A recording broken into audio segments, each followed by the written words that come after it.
Well, I'd like to thank you for the opportunity to be your interim minister for the last 8.5 months. I so deeply appreciate the opportunity that you have afforded me to serve this church and to celebrate Jesus among us. Karen and I will miss you. We'll miss you more than we can tell. We'll miss you. We'll miss your faithful friendship. But now we have the difficult work of saying goodbye. This is always the hardest part for me.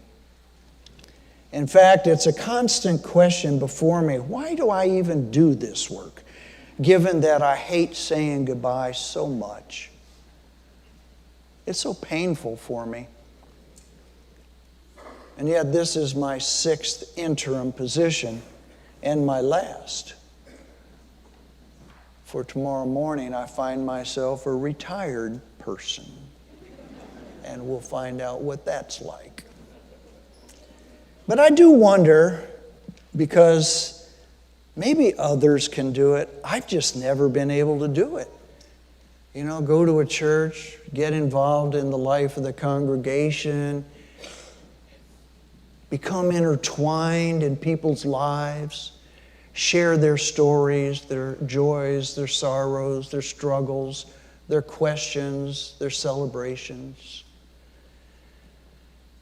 and then just have to say goodbye. I wonder what sort of twisted mind is within me. Now, I can't remember if I told you this story or not, and I racked my brain trying to decide, and I can't remember, which is part of the reason I need to retire.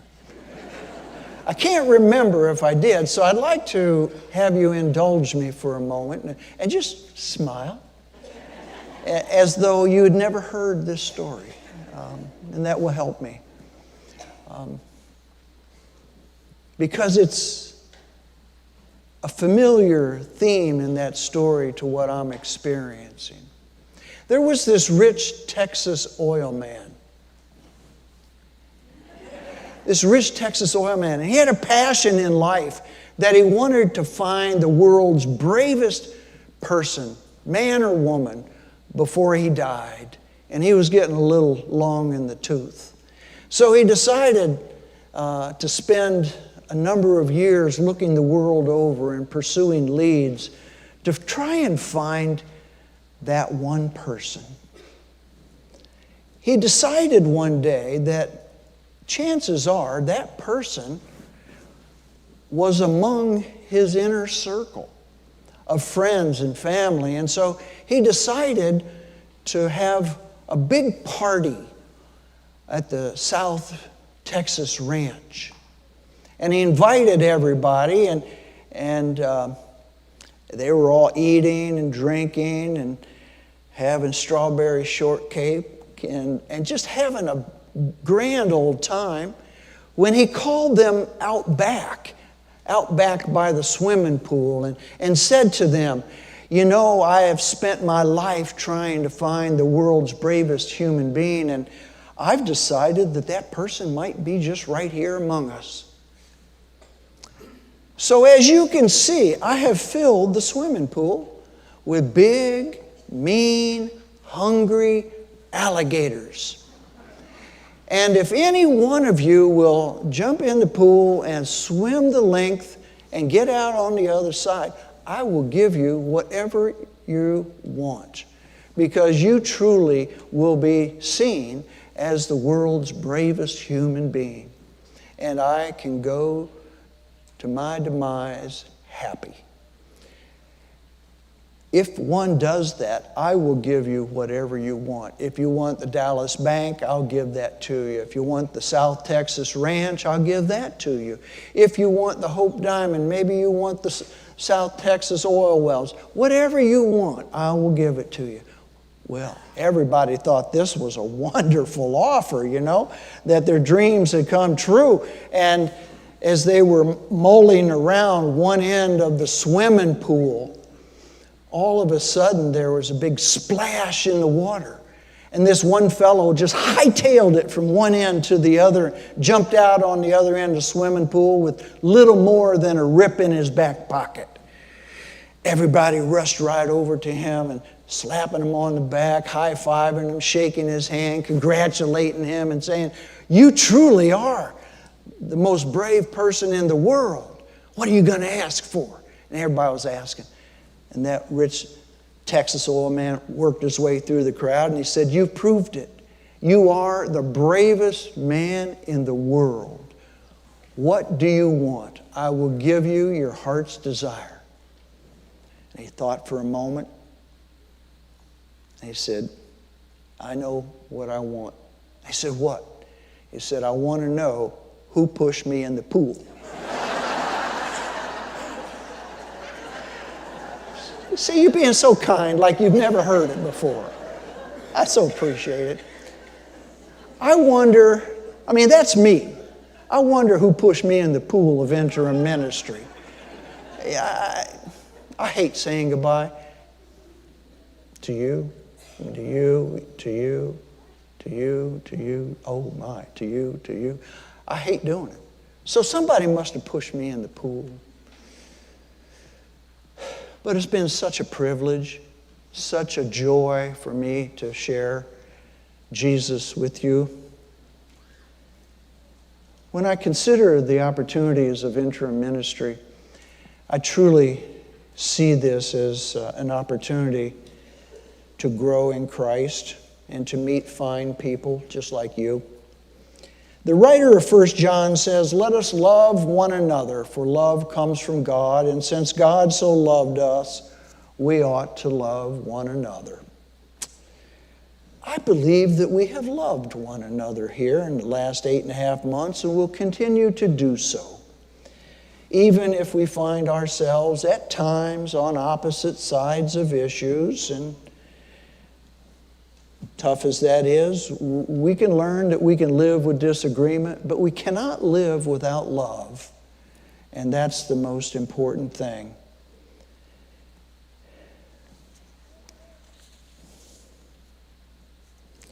I so deeply hope, I really hope that when you look back upon our time together, that the first thing you say about that interim minister won't be what a wonderful storyteller Jim was, or how he engaged any children who happened to come our way. I hope that you won't say that he was a creative and insightful Bible study teacher who had an enjoyable way of communicating God's message.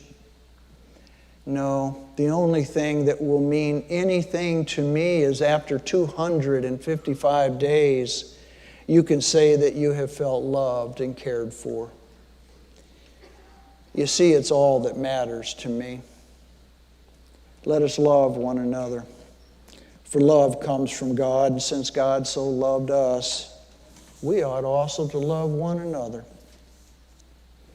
Have you ever noticed that Easter is all about love? Some people and pastors this morning will want to tell you that the resurrection is about grave matters. They'll want to pound the pulpit and write books that fill libraries, answering questions like, was it an earthquake or was it an angel that moved that stone? How did Jesus' body demolecularize and float through those burial cloths? Is the Shroud of Turin and its miraculous imprint really the image of Jesus? Were those men or were those angels inside the tomb? And what is the theological nuance between resurrection and resuscitation? They'll pound the pulpits as if their conclusions would matter much at all. But they don't. Friends, they never have, because it misses the point. The only question that matters in my little mind is, where has Jesus gone? Where is he? You see, I don't care how many women went to the tomb. Was it 1, 2, or 3? It depends on which gospel you read. They differ in that. Was there 1 angel, 2 angels, or a young man inside the tomb? I don't care. Read one of the gospels. You'll find a different answer than all the others. It's not the important thing. The only thing is, where has Jesus gone and where is he? What matters most is the fact that Jesus was not there, but rather is now here. The grave was empty and the body of Jesus was gone. And it begs the question, where is he? Where has he gone? This is the beauty, you see, to the ending in Mark. If you read Matthew or Luke or John, there's a story that goes full circle. And they'll talk about the Great Commission. They'll write about the fact that Jesus ascended into heaven. They will tell you the story of Jesus' appearances many times to the disciples and others. But Mark doesn't. You see, Mark just stops abruptly. And those of you who were in the Bible study know where I'm going with this. I think Mark gets it exactly correct. You and I have to finish the story. The question of where is Jesus, where has he gone, will be answered when people look at you and look at me. I got a friend back up in Wisconsin. He's in memory care now, but years ago he used to tell me, Jim, the only Bible some people will ever read is you. And I thought, yeah, he gets that. He gets that exactly right. And this story of the resurrection is not a story about how you answer these questions. But there are plenty of pastors, plenty of churches this morning that will tell you that it all depends upon how you answer these questions. And it's always interesting to me to note that the correct answers are always what they think they are. But they're not. These churches will tell you that they know the facts. They will assure you that they know the truth of these events, just like they were there. They'll want to talk about the risen Lord and the resurrection as though they had a video recording inside the tomb. And they will tell you that they have the answers to all your questions. But if you're listening to that, don't you believe them. You turn and run the opposite direction as fast as you can. They will tell you that being a Christian has everything to do with believing how the resurrection happened. But if you follow them down this line of reasoning, I think you will discover that this will lead you to the least important place. I think there's only one question that really matters. The significance of the resurrection is not found in your answers to these questions of what happened 2,000 years ago. The only question that matters is, where is Jesus now? In other words, is he in your life? Does his love flow through you? The resurrection is not about dogma and creeds and doctrine. It's not how you answer these questions. What it is all about finding Jesus in you. What's it like when people look at you?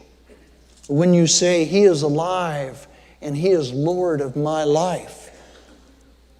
It's about living what we may not be able to adequately describe or put into words. But it's more real than had we written an entire library of books. It's about seeing Jesus' life in us and our lives in Jesus. The power of the resurrection is not found in looking back and insisting on some particular understanding of that truth, but rather in the appearance of that truth in our very lives. And that's the life, friends, hear me. That's the life I invite you to today. Oh, I so wish that for you, more than I have words to tell you. I wish that you would find your life in Jesus and His life in you. And if you ever did, I know that you would discover the reason you were born. So that's it. That's all I got. It's all I'll ever got. I'm hanging up my spurs and retiring from professional ministry tomorrow morning. No more meetings, no more sermons, no more budget considerations. Just living into Jesus and letting the risen Lord live into me. I've discovered a brand new calling, one that will take up my time and efforts for a reason I think is worth investing. But most importantly, what I hope is that when people look at me, either as a minister or as a defrocked minister, I hope that they'll see the risen Lord living in my life. I hope that when people look at me, they will see God's love in an imperfect human being, trying his best to live into Jesus and allowing the risen Lord to live into me. Thank you for the opportunity and the privilege.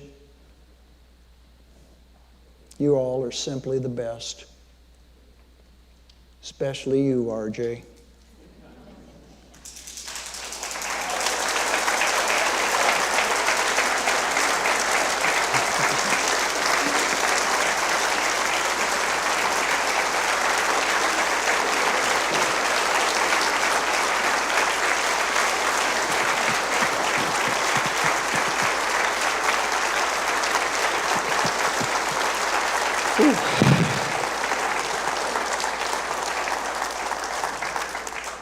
Thank you, friends. Thank you. Please be seated.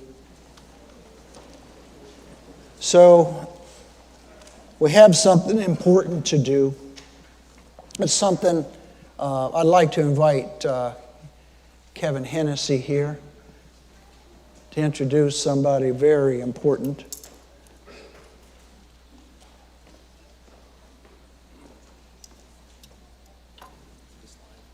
It is live. Let me make sure it's on.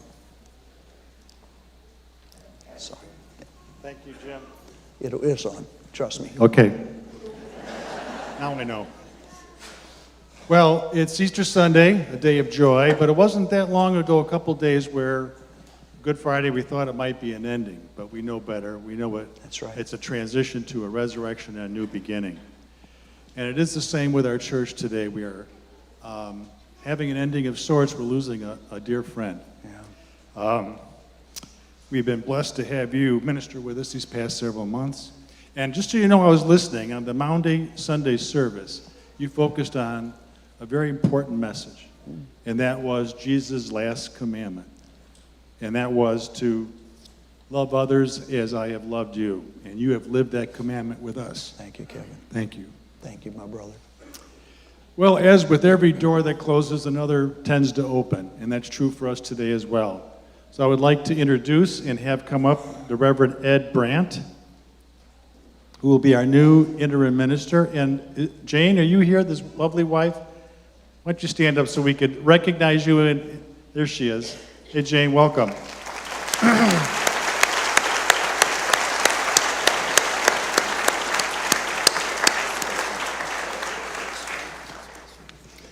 Ed will be starting as interim minister next month, but just so you know... Next month. Next month, May. That's right, May 1st. Yeah. May 1st. May 1st, yes. And Ed brings a wealth of experience in pastorates, both interim and settled. Most recently, the settled pastor at Lely Presbyterian Church, but also a very distinguished career as chaplain in the U.S. National Guard, and he has advanced to the rank of Brigadier General. A very impressive background, and we are so lucky to have Ed be amongst our midst and to continue the journey you have begun, and hopefully stay with us for a little while longer until we have that settled pastor in hand. Yes. So I will now hand this over because I have to get back and start singing. You got to sing, and I need to do something here for the congregation. Every time as interim minister, I hand off to a settled or other interim, it's always important for me to pass the baton. And so I will do that with Ed this morning. This is the baton. You are the director of the choir, the conductor of the orchestra, and they cannot really sing without your direction, and you can't direct without their singing. So it's a good match, and it's important for you all to know that I've gotten to know this man a bit, and I can't think of a better interim to take over and move us forward than Ed. I like him a great deal. I trust him. He's well educated, well experienced, and he can take 20 of you and have them march in a straight line. He will be fabulous. And drop and give me 20, Jim. But I so welcome you and have faith in you and wish you all the best. You're not going to believe what a lucky man you are. Yes. Okay, buddy. Thanks. It's yours.